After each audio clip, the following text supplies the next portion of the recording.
Hey folks, welcome back. This is a 1971 C3 Corvette, and what I'm doing is making a record of how the rear wheel assembly is put together, because I am going to take this out and replace the bearings.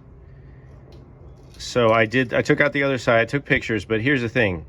I know some of you, and I'm including myself in this, we don't always document things before we start pulling stuff apart.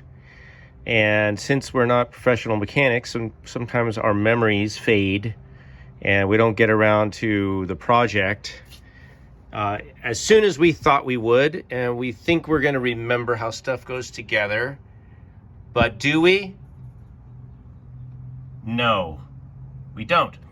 So I'm going to do a little tour around this, so in case you or me, I'm doing this for myself too, I'm going to put this on my channel and we're going to see how all this stuff is together. So let's just go front to back real quick. Brake line, parking brake, right? Assembly goes in here, cable. Somebody thought this was important because they replaced it even though the rest of the car was trashed. Okay, so that's that. You might want to change your shock. So that's what that looks like.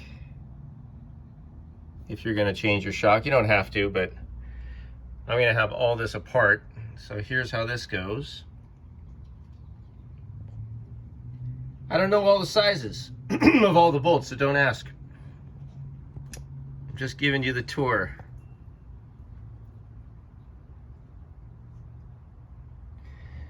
Let's go up.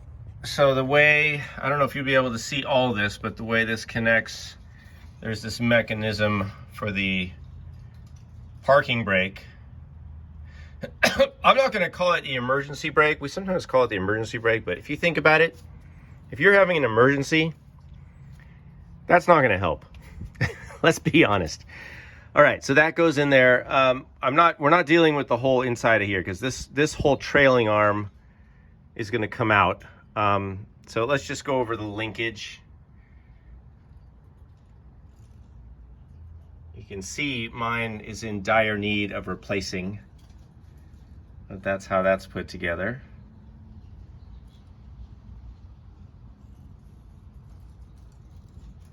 Let's get the end view. I'm just giving you guys a tour.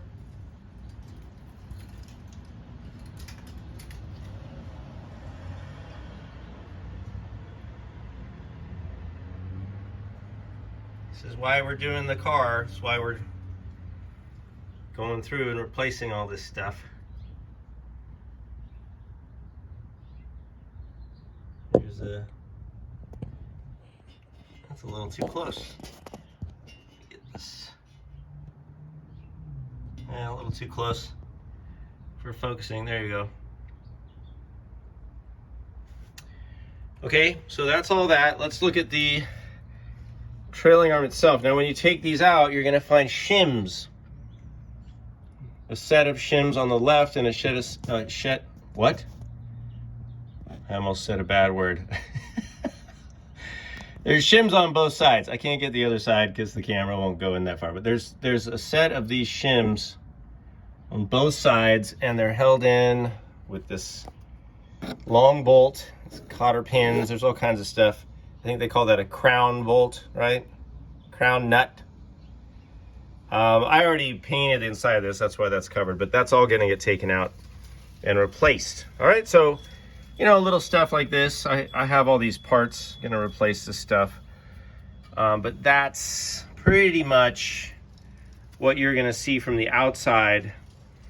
And there are some really nice videos on how to, you know, replace the wheel bearings and do the other stuff. But I'm just looking at, once you get the trailing arm done, put back to get back on the car, these are the connections. And of course you're gonna have all your new parts, get all that hooked up. But that's pretty much it